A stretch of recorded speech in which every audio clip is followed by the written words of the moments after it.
Welcome to the Harmonious Family Life, how to create deep connections, transform your family, and live with confidence and grace.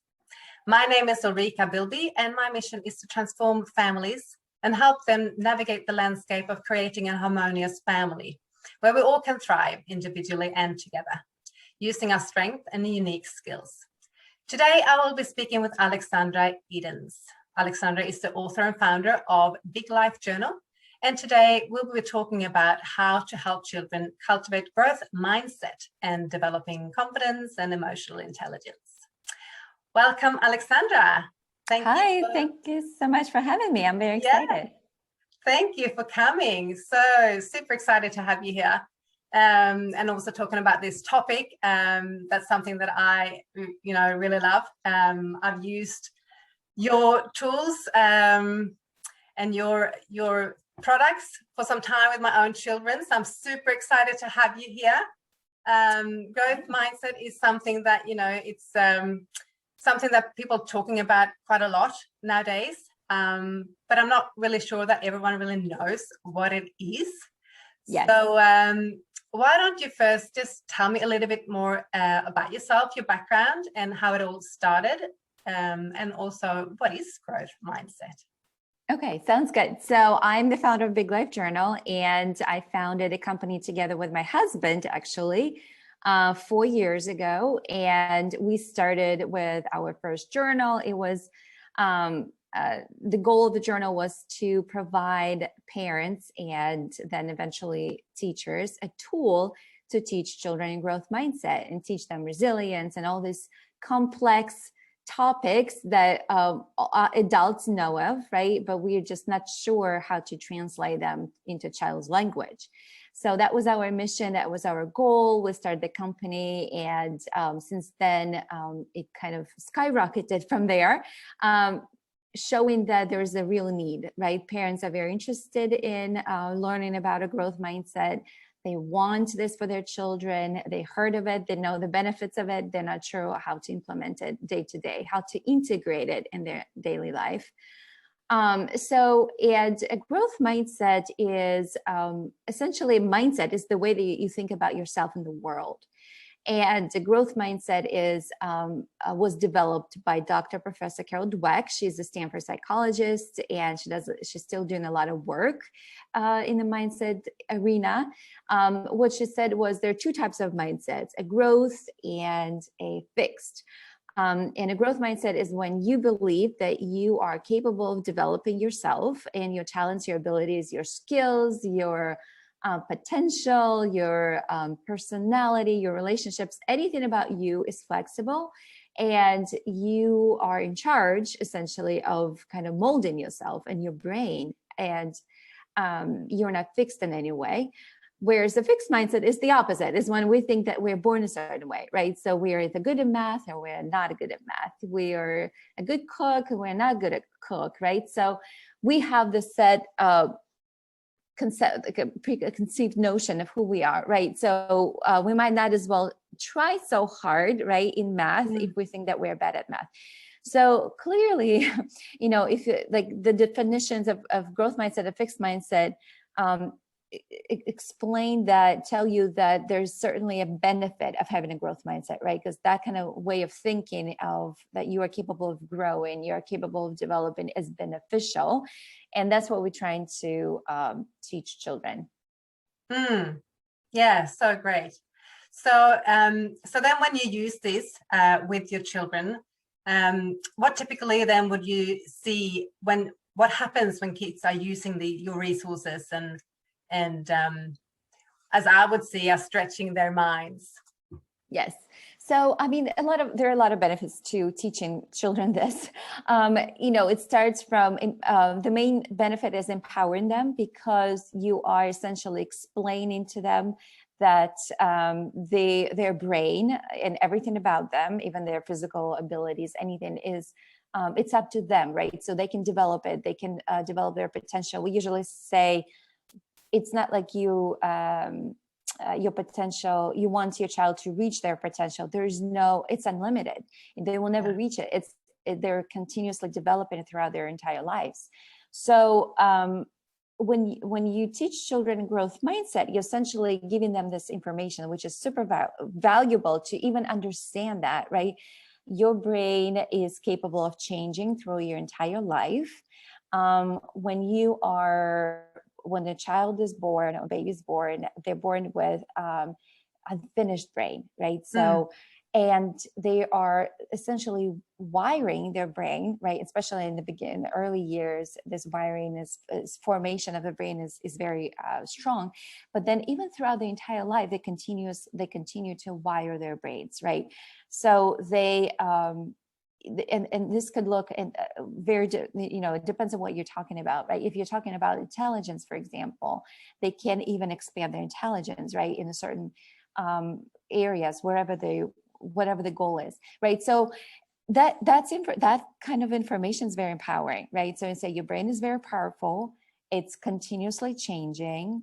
You are continuously changing, right? It really is up to you what you want to be and what you want to become, right? So that kind of information, right? Versus just saying to a child, well, it looks like you're not a very good athlete, right? Or it looks like, maybe art is not your thing, right? Yeah. So these kind of messages are very different from giving them growth mindset messages. Yeah, that's right. So you then have, certain strategies that you would use. And I know that you are sharing lots of your, tips and tricks with your audience. And so what's the top strategies? And how, is there some things that, how could you as a parent then implement something easy? Yeah. So, so the more we study this topic, right, the more we kind of go back to one most impactful strategy of them all is modeling, and not only modeling, but also the language that you're using with your child. Yes. Because, the way that we speak becomes their inner voice. We know that. And they also, we help children make sense of the world and make sense of themselves. And how do we do that? By language. So they are looking at us to make sense of things. Like, what does that mean? What does this situation mean? What does this person mean? And when we describe things to them, or we just even not unintentionally talking about things and they're listening to us, that's how they make sense of the world. And that's how the brain is getting wired. So everything it sounds like it's a lot of pressure, right? But at the same time, it's true. Like, you got to understand that the way that you speak in your home to your child, or about other people, or about yourself, or about the world, or about the current events, anything, it's important. And it helps either your child develop a growth mindset or a fixed mindset, right? So the way you speak about your mistakes, the way you speak about your past experiences, or how maybe sometimes our children think we're perfect, right? So a parent is an adult. It's so easy for them to do things. We can't do anything wrong. It's just because we're not sharing these kind of challenges with our children day to day. And when we start sharing with them, we normalize mistakes, we normalize challenges. They realize that everyone is capable of making mistakes. And it's a good thing, because this is how we learn. So all this kind of language, right? So how you frame things, it just requires a lot of reflection, self-awareness, you as a parent, kind of catching yourself. I just talked about my friend in maybe not in a kind way, and my child was listening, and that's what did they learn from this, right? Kind of like reflecting at the end of the day, how can I kind of frame the situation so that it's a growth mindset experience for my child. So that would be my biggest advice. It's not an easy thing to do, but it is the most impactful thing. Yeah, no, I love that. I love the fact that, that you're using also the language of rewiring your brain, and that you actually always can grow. And then when you speak like that to your child, and also think that, that you are allowed to do mistakes, and that's nothing, dangerous, and that, that you can grow. I think that's beautiful. I really like that. Another one of my really favorites that I use is is, that I have control, things I can control, and to teach your child that you actually have, is not that you just give up and just think, oh, things just happen to me, but what is it that I can control, Yes. I love that. Yes. I mean, the circle of control, right? It's a very important thing for a child to understand, and for adults as well, right? What can we control, what we can't control? Because sometimes children actually fixate on things they cannot control, and that's also as dangerous as not realizing that you can actually control certain things. So perfectionists kids, right, for example, kids who are prone to perfectionism, yes. They, it's very valuable for them to understand there are certain things that they can't control, right? Certain outcomes, that always depends, there's a lot of moving parts in a lot of situations when they try to control things and to make things perfect. So that's a valuable concept to explain to a child. And in general, yes, not to fall into the victim mentality where you think that things happen to you, and like you said, and you are capable of controlling lots of things in your life.